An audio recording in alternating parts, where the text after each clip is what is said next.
मौसम की सटीक भविष्यवाणी कर किसानों को समय समय पर सही जानकारी देने वाले सुमेर सिंह सिसोदिया किसानों के बीच एक मसीहा के रूप में जाने जाते हैं। डिजिटल दरबार के नाम से लोकप्रिय सुमेर सिंह से हमारे विशेष संवाददाता ने खास बातचीत की है।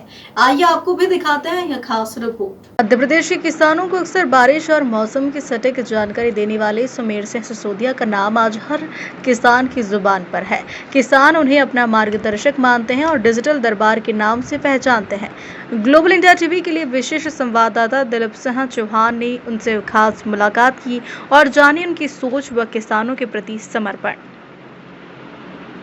मध्य प्रदेश से विशेष संवाददाता दिलीप सिंह चौहान की रिपोर्ट।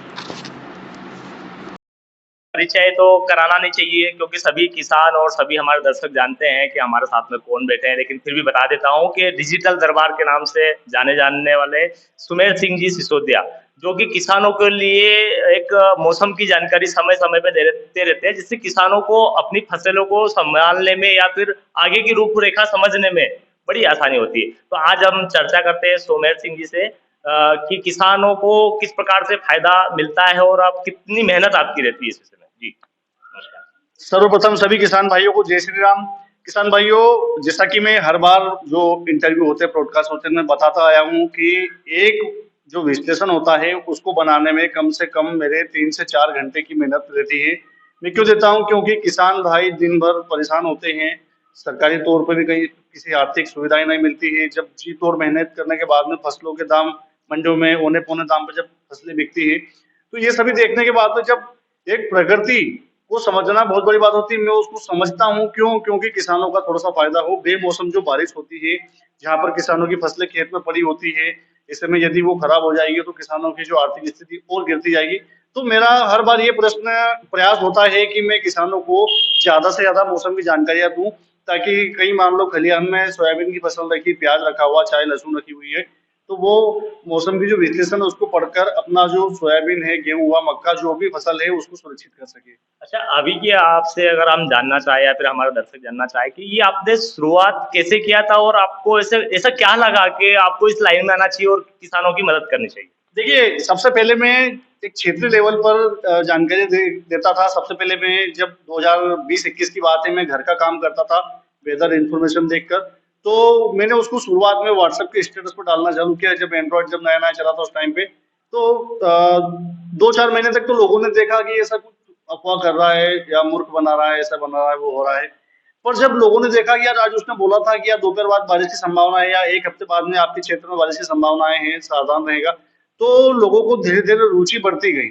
उन्होंने बोला कि यार तूने जो बताया था वो हुआ है यार, अब मेरी जो लहसुन रखी हुई है खेत में, उसको काटूँ कि नहीं काटूँ? क्योंकि जब उस टाइम पे वेस्टर्न डिस्टर्बेंस चालू हो जाते हैं, अर्थात डब्ल्यूटी जब उत्तरी राज्यों की तरफ से आते हैं, जो मावठे जिसको हम शुद्ध मालवी भाषा में बोलते हैं, तो किसानों की जब लहसुन खेत में पड़ी थी तो इंटरेस्ट लिया उन लोगों ने, तो मेरे को थोड़ी-सी अच्छा फ़ील हुआ कि यार किसानों ने मेरे को फ़ोन लगाया, तब 1-2 फ़ोन आते थे दिन में। आज धीरे-धीरे परचम बढ़ता गया, क्षेत्रीय लेवल से मैं तहसील लेवल पे गया, तहसील से जिले लेवल पर गया और आज पूरा मध्य प्रदेश कवर्ड है। कर्नाटक के भी फ़ोन आते हैं, गुजरात के भी आते हैं, महाराष्ट्र के भी आते हैं और राजस्थान पूरा कवर हो गया है। आज राजस्थान के भी आते हैं, किसान भाई पूछते हैं कि हमारे बांसवाड़ा, उदयपुर, डूंगरपुर, झालावाड़ इन जिलों में कैसा रहेगा, तो उनको मैं मैसेज के द्वारा जानकारियाँ देता रहता हूँ। अच्छा, आप अगर ये जानना चाहें कि ये जो क्रिया होती है मानसून की, इसको समझने में आपको कितना टाइम लगता है? जी, जब कोई सिस्टम बंगाल की खाड़ी या अरब सागर में बनता है, तो उसको समझने में उसकी जो ट्रैक है, सबसे पहले तो उसको 3 दिन तक ध्यान में रखना पड़ता है कि ये किस दिशा में जा रहा है और आगे जाकर बंगाल की खाड़ी से निकलने के बाद में किन-किन राज्यों को ये टारगेट करेगा और मध्य प्रदेश में जब सिस्टम के पीछे-पीछे हवाएँ चल रही है, तो ये मध्य प्रदेश में कब, कितनी तारीख को, कितनी बजे मध्य प्रदेश के किन-किन जिलों में आएगा। मतलब ऑल ओवर देखा जाए तो इसको मुझे पढ़ने में कम से कम 3 से 4 दिन का समय लगता है। किसानों को तो ख़ैर आप बहुत ही पसंद आ रहे हैं क्योंकि उनका काम आसान हो रहा है। अभी की अगर बात करें तो मध्य प्रदेश में क्या स्थिति है? अभी देखिए, आज अनुमानित 17 सितंबर है, ठीक है? 17 के बाद में 18, 19, 20 मूसलाधार बारिश की संभावनाएँ रहने वाली है। मध्य प्रदेश के सभी जिलों का बोल रहा हूँ, किसी विशेष जिले का नाम नहीं है। पर ये हो सकता है कि कहीं पर थोड़ी बूंदाबांदी हो, कहीं पर मध्यम बारिश हो, कहीं पर नदी-नाले निकल जाएँ, इससे भी इनकार नहीं किया जा सकता। ऑल ओवर देखा जाए तो पूरा जो सितंबर का महीना है कवर्ड रहने वाला बारिश से। मानसून की विदाई है वो शायद हो सकता है 2 से 3 अक्टूबर के बाद में ही हो और उसके बाद में ऐसा नहीं है कि मानसून निकल गया, धूप निकल गई, आराम से सब काम चल रहा है। उसके बाद में जब उमस गर्मी बरकरार रहेगी, नमी के फ्लो के चलते थोड़ी बहुत बूंदाबांदी या मध्यम बारिश फिर भी हो सकती है, किंतु जो मौसम विभाग की घोषणाएं हैं मानसून की विदाई की, वो 2 अक्टूबर के आसपास हो सकती है। एक किसान से जुड़ा हुआ एक और सवाल मेरा है, जो कि हाल फिलहाल में मध्य प्रदेश और अन्य राज्यों में भी चल रहा है। जैसे कि किसानों की अभी अपन जो बात करें तो बहुत दयनीय स्थितियाँ हैं और तमाम संगठन किसान के अपने-अपने तरीके से विरोध कर रहे हैं। तो एक आपका किसानों को क्या संदेश रहेगा? देखिए ज्ञापन खेलने से कुछ नहीं होगा। मेरे हिसाब से तो नई पीढ़ी को अब जागना होगा, क्योंकि हमारे बाप-दादा 3-3 पीढ़ी निकल गई है, जहाँ पर हम लोगों ने बहुत संघर्ष किया है, कई तरह के आंदोलन किए, चाहे अपना मंदसौर का हुआ, गोलीकांड हुआ था, उस समय से आंदोलन करते आ रहे हैं, जिसको आज 5-6 साल हो गए हैं। उस समय भी सोयाबीन 6000 बिकी थी, किंतु सोयाबीन का जब भाव बढ़ना चाहिए, प्याज का भाव बढ़ना चाहिए, आलू का बढ़ना चाहिए, बढ़ तो नहीं रहा है परंतु घट रहा है। तो ऐसे में सरकार से प्रशासन, अधिकांश सरकारी विभाग के लोग मेरे वीडियो देखते हैं, तो मैं बस उनसे यही बोलना चाहूंगा कि जो किसानों को आप चाहे सम्मान निधि दे रहे हैं, चाहे सहायता कोष दे रहे हैं, चाहे बीमा कंपनियां वाले बीमा दे रहे हैं, सबको बंद करके फसलों का जो सुनिश्चित दाम है वो फिक्स किया जाए। कि मान लीजिए अभी 5300 रुपए सोयाबीन का भाव फिक्स है, मंडियों में क्या बिक्री 4200 रुपए। तो जो एक सुनिश्चित तरीके से आपकी गाइडलाइन के अनुसार आप लोगों ने मानक तय किया हुआ रेट का, उससे नीचे यदि कोई व्यापारी खरीदता है तो उसको तुरंत जेल हो जाए। तो किसानों को आपको मुफ्त में राशि देने की या कहीं पर विरोध का जो सामना करना पड़ रहा है वो आपको नहीं करना पड़ेगा। और दूसरी बात ये भी, जो किसान पुत्र नए-नए अभी जो खेती संभालने लगे हैं, तो वो क्या है, कहीं पर किसानों का ज्ञापन आंदोलन होता है तो वहां पर कम जाते हैं। और टोचन प्रतियोगिता कहीं पर अगर मान लीजिए किसी ने रख ली ट्रैक्टर की, तो बाप दादा की मेहनत से जो ट्रैक्टर लेकर आए हैं उसको तोड़ने के लिए टोचन प्रतियोगिता में उस ट्रैक्टर, जो किसानों की रोजी रोटी है, उसको लेकर वहां पर बिना बुलाए भीड़ में लठ खाने के लिए अवश्य जाएंगे। किंतु जब बाप संघर्ष कर रहा है, ज्ञापन दे रहा है, तो वहां पर जो आज की पीढ़ी है वो जाने से कतराती है। तो ये बहुत ही बड़ी बात दरबार ने कही है कि जो टोचन जो प्रतियोगिता होती है, वहाँ पर जो नई जनरेशन है, वो ना जाने कितने समय से तैयारी करती है वहाँ जाने के लिए। और जब किसान हित की जो चीजें होती है, जो मुद्दे होते हैं, या फिर कोई हड़ताल हुई, धरना प्रदर्शन या ज्ञापन हुआ, वहां पर कोई ऐसे नवयुवक दिखाई देते हैं, तो उस पर ध्यान देना चाहिए।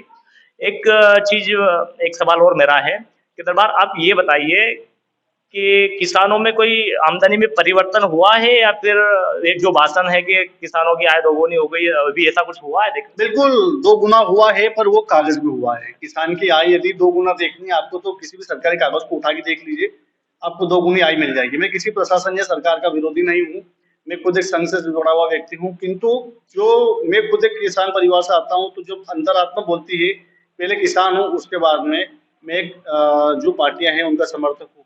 किसानों की आय डबल तो ठीक है, जो थी उससे भी आधी हो गई है। मैंने आलू बेचा 13 रुपए 12 रुपए किलो में, साल भर रखने के बाद में प्याज बेच रहा हूँ मैं 8 रुपए किलो में, लहसुन मैंने बेची 3500-4000 रुपए क्विंटल के दाम पर, सोयाबीन मैंने बेची 3800-3700 रुपए क्विंटल के दाम पर, गेहूं को मैंने समर्थन मूल्य में तोला, उसको 15 दिन बाद पेमेंट आया। हालांकि गेहूं का उत्पादन कम मिला। ऑल ओवर देखा जाए तो 2025 जब शुरुआत हुआ था, तब से लेकर आज तक, मतलब 2025 खत्म होने वाला है, किसी भी फसल का किसान को दाम नहीं मिला है। किसान हजारों आत्महत्याएं, दिन भर एक डाटा आया था, हजारों आत्महत्याएं होती है पूरे भारत में।